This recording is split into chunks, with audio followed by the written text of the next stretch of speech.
Ladies and gentlemen, good morning, good afternoon, and good evening. On the Accelerate and Multiply live stream today, we're joined by my good friend Mario Bekes, and he's a former head of security intelligence for the Croatian government. And today he's going to reveal the secrets of social engineering. So, ladies and gentlemen, please help me welcome to the live stream my good friend Mario Bekes. Daniel, thank you. Thank you so much. Now, my guess is you haven't always been this good looking. My guess is you haven't always been as fit as you are right now. My guess is that you weren't as famous as you are now, but I believe that you've fallen over many times and there's been a lot of stumbling blocks for you on your way to success. So, what broke Mario Bekes in the early days? Look, first of all, Daniel, thank you for having me on your show. Thank you for opportunity to talk in front of your audience, your clients, and your peers. Um, you were spot on. Like what I desired in my life, it's happening past 2 years only. And I always come back to the one point when the people ask me, "How was your life before?" And as much as people were surprised when I tried to share some information about my life, which is a quite light, I always say I try to metaphorically express myself this way. Imagine Alfred Hitchcock and Stephen King making love in Chernobyl. That's what it is. It's a horror movie. But I always knew that I wanted bigger something from my life. And I didn't, to be honest, I didn't know how to do this. So the path was leading me actually to the Daniel Tolson. Because before I met Daniel Tolson, and this is not paid advertising to anybody who's listening, before I met Daniel Tolson, I want to become the brand. A reason why I want to become the brand because I've been stipulated with a few people around me. You have a successful business, you are expert, you have authority, credibility. Why don't you step it out of your comfort zone and do things which gonna bring you more attention yourself, not just on the business? Um, and my biggest obstacle was everything. I didn't know how to talk. I didn't know how to walk. I didn't know how to express myself.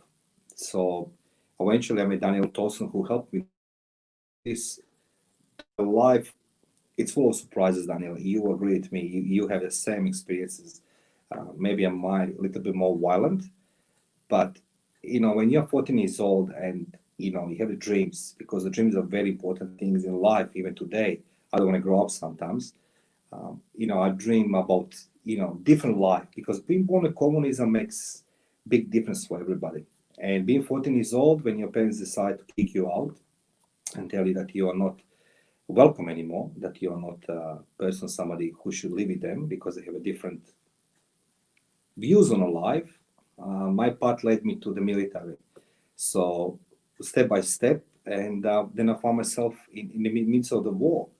Um, it was most horrific experience. I can say now things I didn't believe that I would survive. For example, that I was afraid, Daniel. I was always looking the way to survive an extra day.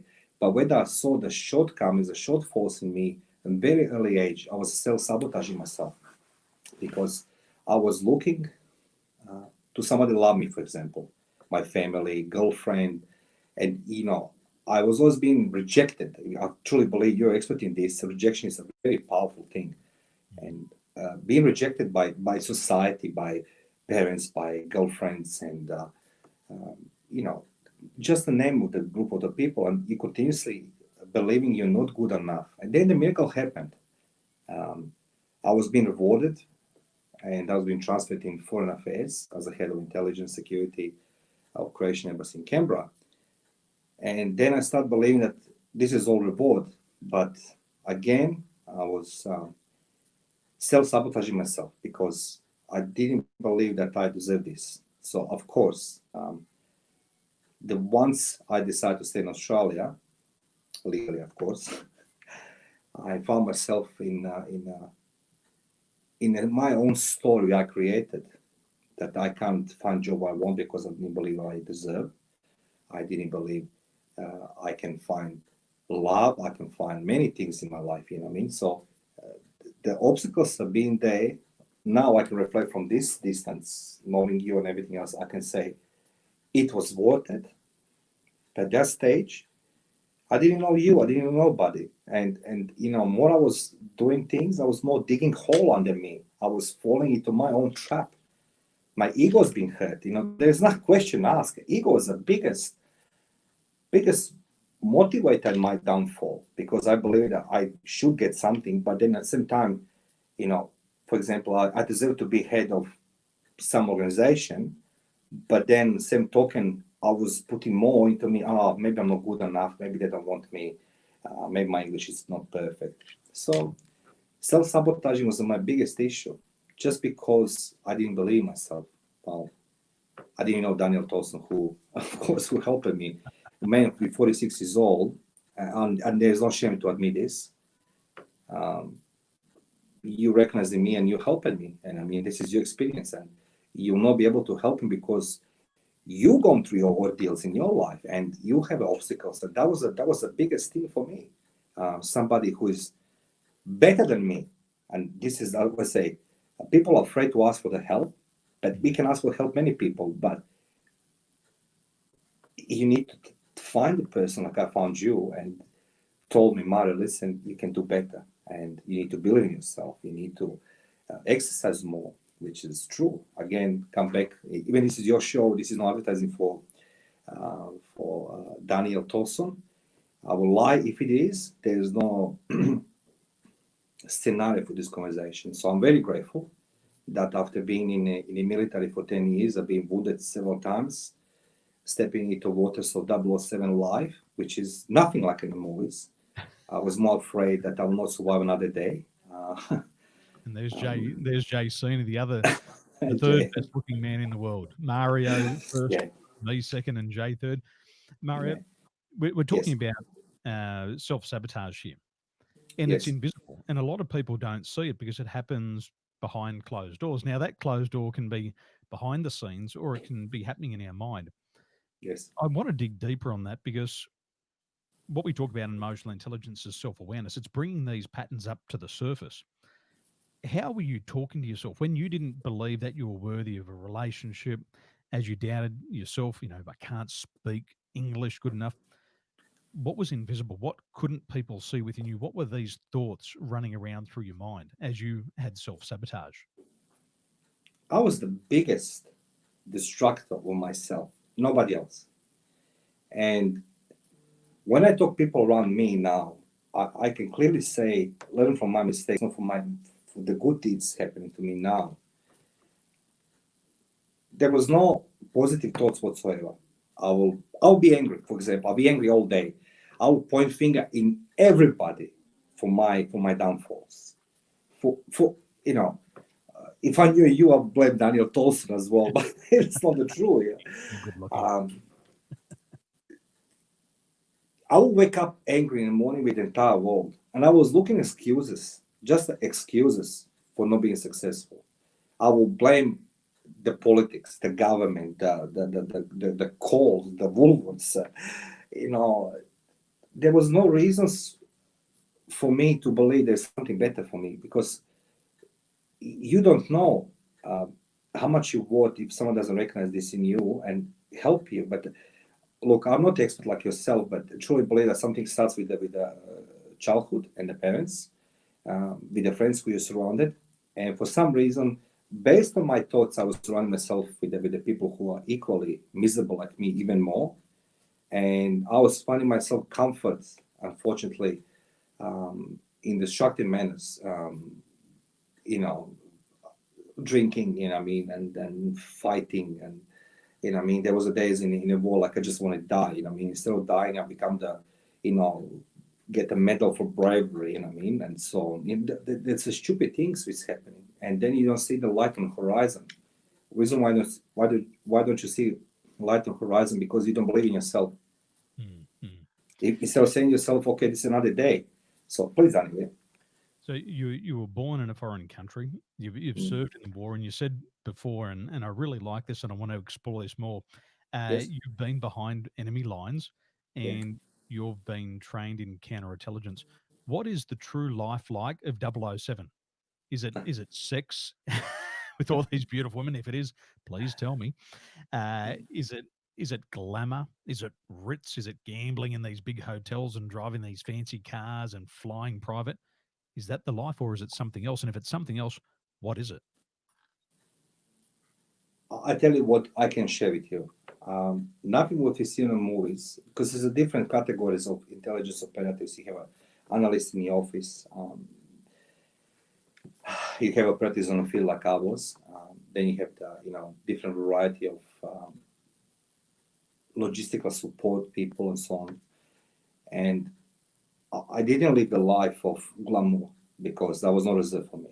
And I live in constant lies. I was denying that I'm doing anything what people perceived I'm doing. So um, I lost count who was my friend, who was my true ally, and sleepless nights. There's nothing there because don't forget one thing, Daniel. When you intelligence work, regardless you in your country or foreign country, wherever it is, you're always going to be to somebody's subject of their inquiries or personal interest, better to say. Now, communication was always the biggest problem because you more buy, less sell. Now, when I was doing work, I was doing, and particularly on flights, as you can see me, I was always being beautifully built and handsome and sexy. I have experiences that will come in nightclubs or during my work. I was meeting my counterparts. I was meeting the people of interest I should meet and sharing the benefits of that work. I'll put that way. But let make this perfect clear. I was not everybody I'm sexy, but I was being approached by the many beautiful women, very attractive women in my life. One of the teachings on academy before I started this job, excuse me, was a talk about social engineering. And social engineering, it's basically it's creating the storytelling and environment and somebody approach you. So these beautiful women approached me, showing such a big great interest, right, in me, and most of my colleagues around the globe will fall for this. I couldn't fall for this because I knew it doesn't look right. So glamour was not for me. So instead of being in nightclubs in free time or enjoying cocktails or gambling, that is not good because you are socializing yourself with too many people and you're being seen in too many places. That can be created the external picture of somebody and easily to approach. So I was continuously being in the background of my boss, which was ambassador or consul general, and I was pretending I don't know nothing. So the life of the glamour, having sex with the lovely ladies, enjoying the first class tickets and the gadgets, it doesn't work that way. Particularly because this is a very responsible job, particularly when you're in foreign diplomacy. You're the man on a foreign soil and you need to behave like, the expression, when you Rome, be Roman, but as well, you need to be careful what are you doing because it can reflect the government relationships, they can reflect relationship internally, plus you can jeopardize yourself. So that's the way of the life. Keep it simple. So you've grown up in a foreign land, you've been in the military, you've been wounded, you've learned all of these strategies, and now you're a very successful business person. And in your field, you've probably got the best reputation out of all of your competition. And you've been writing books. So here's a man who's totally turned around, transformed his life, and he's become an author. And so, But why? May I interrupt you? The reason why I become the author, it's a one simple thing. And to all our listeners, I wrote my very first book in 2010, 2009, and it wasn't something greatest. However, expansion of my books happened 2 years ago. And again, this has nothing to do with Daniel Tolson. I met Daniel Tolson through the mutual friend, and the gentleman appears in front of me. He opens his great bag and he gives me books. And I was like, who is this guy? Who's giving the books on a just unknown person? And I was truly privileged and, I was truly blessed, I must say, that Daniel Tolson actually instigated in me to continuously writing the books. And for one simple reason, because I saw how much impact he created on me, and I knew that I can share my knowledge with a broader audience. Plus, not just creating credibility, authority in the field. There's a smarter guys than me. I mean, I'm becoming senior citizen, 48. There is a people there who are just stepping into the entrepreneur waters, and they're becoming something. So I'm hoping that I'm gonna influence somebody with my work. But I was influenced with Daniel Tolson, because I do remember 1 hour with Daniel Tolson actually turning my life upside down in 2 hours. And as I say, there was a lady with us, Mia, and she can confirm. Daniel gave me the books, and I come in my office, and I was sitting like this, like, who's this guy? How? How is possible this? So in 2 years' time, my life changed. Um, Daniel, not just being my coach, but being somebody believing in me. This is not just his job, because Daniel Tolson can choose the people who can believe or not, or invest his time. So it's not about he sends the voice and say like, okay, do this, and this. But it was a track record, and I've been empowered for very first time in my life. Very first time in my life. You know, I don't have parents. My parents died a long time ago, 20 years ago. So um, it was a great opportunity, and that actually expanded my horizons. Just the one coffee, and plus other meetings we had. But I think it is, if it was not Daniel Tolson today, trust me, I'll be afraid to be on the radio. I'll be afraid to, because I didn't believe myself. I was believing my English is very terrible. Well, it's not the best, of course, but So you've got believing in me and giving me the tools, resources, as a Daniel Tolson did, turned my life. And I was gonna say this: I have no problem. I was Mr. Nobody. I'm still Mr. Nobody. I'm just individual on this planet. I'm just a spectacle in space. Tomorrow is nobody promised. But what happened to me, that I eventually could afford to myself to think and believe, most foremost, not caring for other people's opinions. Daniel told me, it's just do it and push it yourself. That's my interpretation of Daniel told me. But that's why I become successful in that field, because the fear of self-sabotaging, fear of being embarrassed myself. Because if I didn't try, and he just rock up one day yourself with that bag and looking nice, it's just like, I want to be him, man. I just want to be this guy, and what I mean. Like, but the thing is, it takes time. So that's the reason I stepped further, and thanks to you into this one. So combined 46 years of my life into 2 years, segregated 2 years of success. 46 years took me to come to that point, to meet somebody who know how to guide me and not destroy myself, because I was destroying not myself. My behavior destroyed many people around me. I fuck it up so much, in my life. Its list is going beyond this universe. But I must admit, because if I didn't admit this, I would continue doing what I'm doing.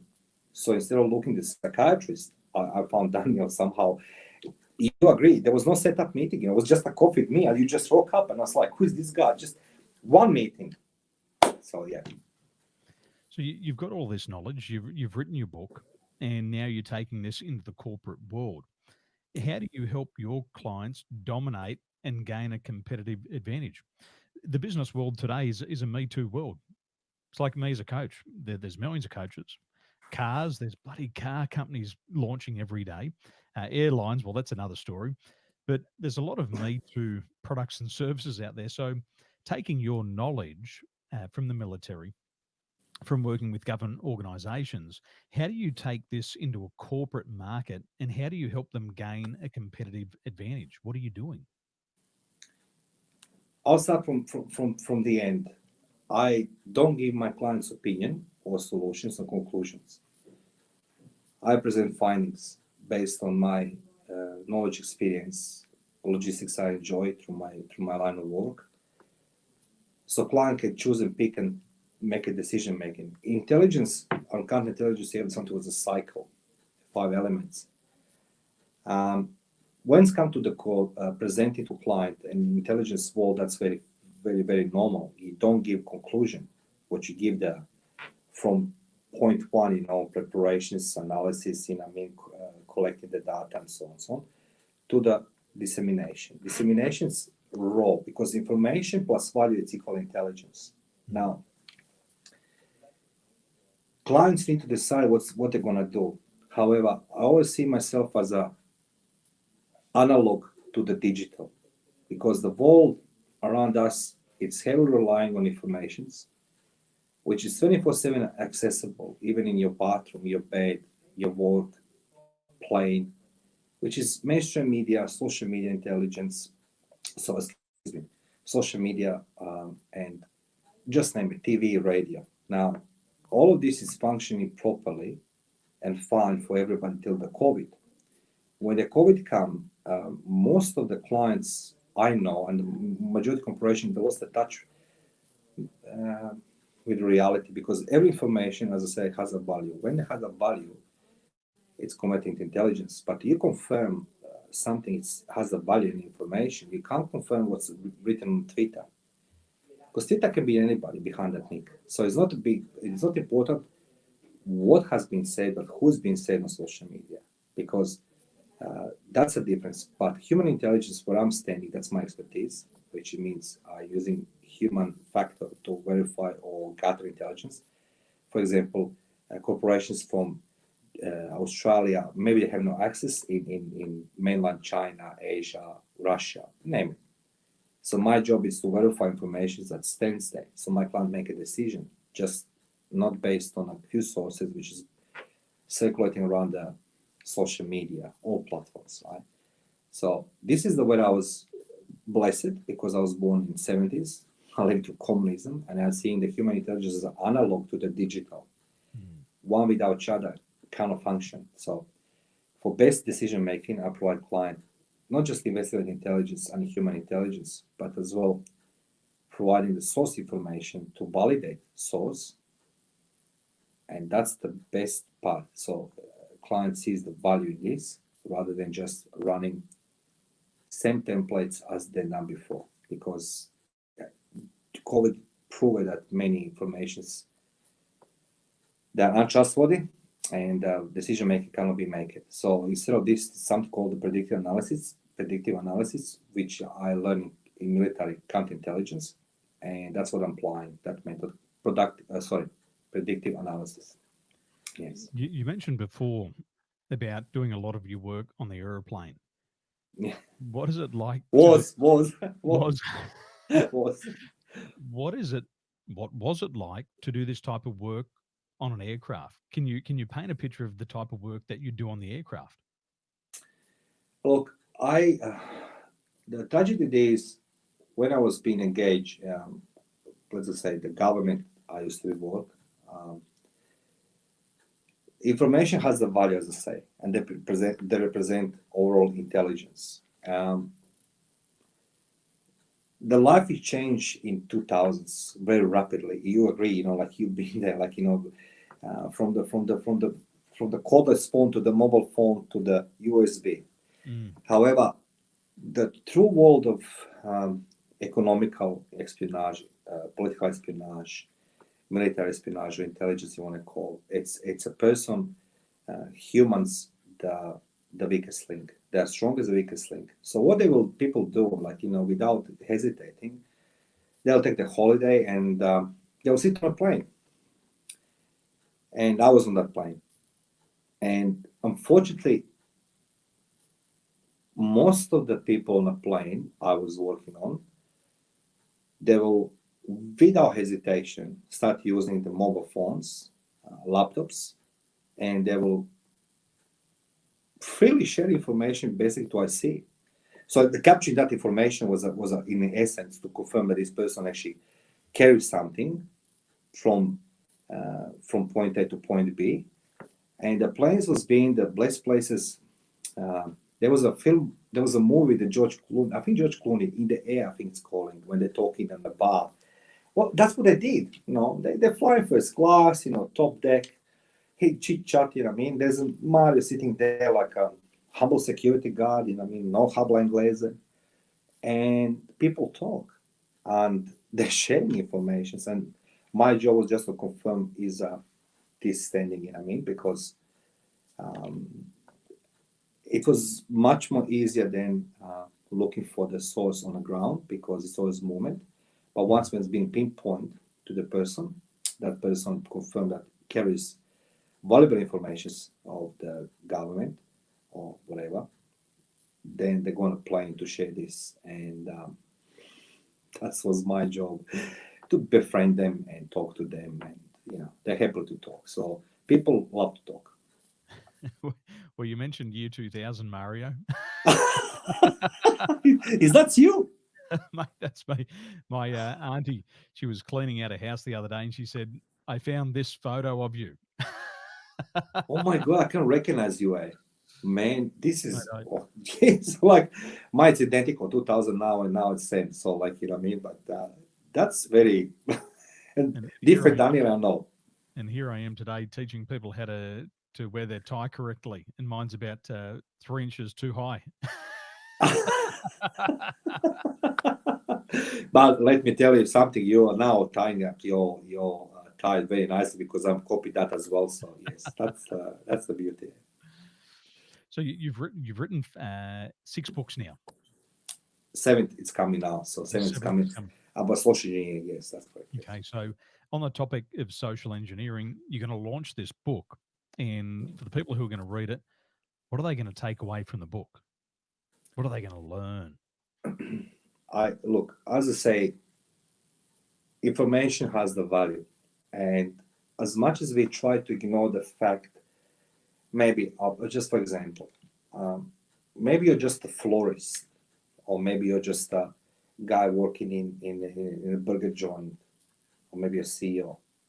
But everybody has information. Like what Western world forgetting continuously, um, that the Eastern Bloc developed highly uh, successful education in human intelligence and particularly counterintelligence by utilizing multiple sources uh, of the people around them. They can be informants, they can be anybody. Uh, People love to talk about Stasi. Stasi was a was a criminal organization, but they were very successful, very effective because they run on a fear. Stasi in East Germany has a wanted of population dobbing for them, but they were not informants. They dobbing because of the fear. However, if you go in ex-SSSR or Bulgaria, Romania, Securitate, people love to talk. So what they need to understand that as much as we believe that every information is minuscule, small, unimportant, it fits the picture somewhere else. So in this book, we're explaining, particularly for corporate world, because COVID's gonna go, and we're gonna start traveling again. We start going to meeting people again, and so on. That need to recognize potential social engineering in a shape or form that somebody will try to get information from them, some shape or form. Now, my book, as like it's explaining entire process, and there's a storytelling. So if I want to know what Daniel Tolson does, and I meet him in 40,000 feet in a bar on Emirates Airline, there's a point where the people need to understand that not every conversation is not genuine conversation, particularly if you have a title. And before they start engaging conversation about you, they're utilizing every source information, open sources, which is media, all the social media platforms, TV, radio, newspapers, so on, to engage in conversation. Once the conversation start creating, this is no one-off conversation. It's continuously conversation. It's ongoing conversations, and creating friendship with you till the other side doesn't decide to break up of you, but has enough intelligence about your work, of who you're working for, who you're working with, and what's the strategic plans or operational plans right now in this stage. This is how this social engineering works. I see social engineering, it's the greatest thing. It's not just a ping on your email and hi, click this link. It doesn't work. That's something different. That's a subject sociology. That's a total different field. Social engineering, it's a human intelligence art of manipulation, creating environment and utilizing sources most cheapest, which is human. Let's have a drink, Daniel. Mhm. So Man, is who this are you? where, Huh? Yeah. is this where the pest model comes in? Political, economical? That's social, correct. technological? Is this part of That's the test? correct. So you read for the books, yes, yeah. Because yeah, and there's other side mice. That's the people who are money. Mm. So this is that. It's like what don't understand. This COVID is actually resetting everything else. But once the doors open, it's gonna be rush hour, and that's gonna be the problem for the most of people. Yeah, do remember this money. It's beautiful. And I want to share a video here. Yeah. This was created by Andre Reese on one of your trips to Dubai because you're not just based doing this work in Australia, you're That's correct. worldwide. And I remember you said to Yes, me, Daniel, we've got eyes in the sky. And yes. I love this video and it presents what you do really well. So ladies and gentlemen, here's my good friend Mario Bekes in action. And this is a recent production video that he shot on his recent trip to Dubai. So, Mario, as we go through, just give me a thumbs up if you can hear the sound. In 2018, major carrier airline has lost 244,000 credit card details of their passengers due to hackers defrauding the company for more than $12 million. Recently, Australian business here in Australia experienced a loss of $30 million due to fraud. I showed this client how to quickly identify the perpetrators and recover their assets. By following my advice, this client has now recovered their $30 million and have protected their business from fraud. Fraud and financial theft can happen to you also. To learn how to protect your business and financial assets, call me now, 02 882 9837. You'll be glad you did. Call now. Wow. I love this video. But may I share something with the audience? I did. Could you hear it? Yes, I did. Yeah. Lovely. But that video to all the audience, I would never in 100 years stand in front of Andrew Reese, who is a great, great guy. He is extremely very versatile. He's a professional in this field of videography. But I must say that before I shoot that video, I consulted with Daniel Tolson. And Daniel was that one who had told me, I want you to do the video. I said, Daniel, that my English, no good, no habla inglés. Actually resulted in this. So I'm very grateful, Daniel, for this. You, Truly grateful. you did so well. Now, I've got 5 rapid fire questions. I know you're used to Please. dodging bullets out there on the battlefield. Uh, what frustrates you more than anything else? You've come from a communist country. You've come to the land of the free. What frustrates you the most in your life? What frustrates me currently is people don't understand how lucky they are, particularly living in Australia. It's such a beautiful country. It's most when people complaining, I always say come back to one thing: you don't know how lucky we are living in this country. That frustrates me because we are free here. Comparing to many countries, you can talk to the people, you can address to the people. It's free to say what you like to say, and frustrates me as well that people complaining about their life and without seeing problems on other people around them. And what's your most embarrassing moment? I remember once upon a time I was dancing on the aircraft with Emirates, and I thought I was like Michael Jackson, and I split my pants and my underpants, and I had to walk bare bum through the aircraft for 8 hours. What's your most embarrassing moment? Look, I'll try to put this very simple. I was very young, and I met a girl, and we started going out, and went to her place, and I was so afraid that I run out. You know what I mean? So that was for me that everybody was laughing to me for the years back my home, and I think they still need to forget this one because what I mean, instead of being the guy, I didn't know what to do, and I didn't lose my virginity, and I ran out of the house, and everybody was in front of the house waiting for me, like as if they knew it, Daniel. Trust me, that was oh my god. I think today, like 30 years later, it's still, in my head. So that was one of the most embarrassing moments. Yes, that was, trust me, entire street was there waiting for me, and that was bad. It was bad. Even my parents was like, shame on you, like, like everybody knows except me. So yeah. Now you're an author of 7 books. One's about to be released. Yeah. You're also an avid reader yourself. What one book has had the most impact on your life? Well, I have 2 books. One is yours, about toxic people. I must say that one was not so much favorite before I read. Before that was a one book I really enjoyed. It was called You Can Do It, Paul Hannah, which I got hands on 2008, 2009.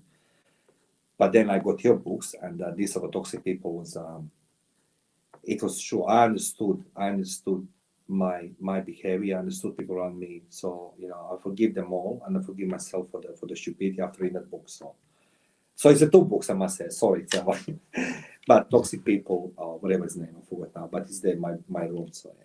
He's a great author. Now, we were talking about self sabotage before. What one mental or emotional block has held you back the most throughout your life? I can't summon them in all, but I say like I would say fear, fear of everything. What people gonna say? What people gonna think? How they're gonna perceive me? Will embarrass my parents? Will embarrass everybody around me? I think fear was the one. Fear which doesn't exist. You know what I mean? Because I'm angry now because I should have before things, but I didn't because I didn't believe, and I was always afraid.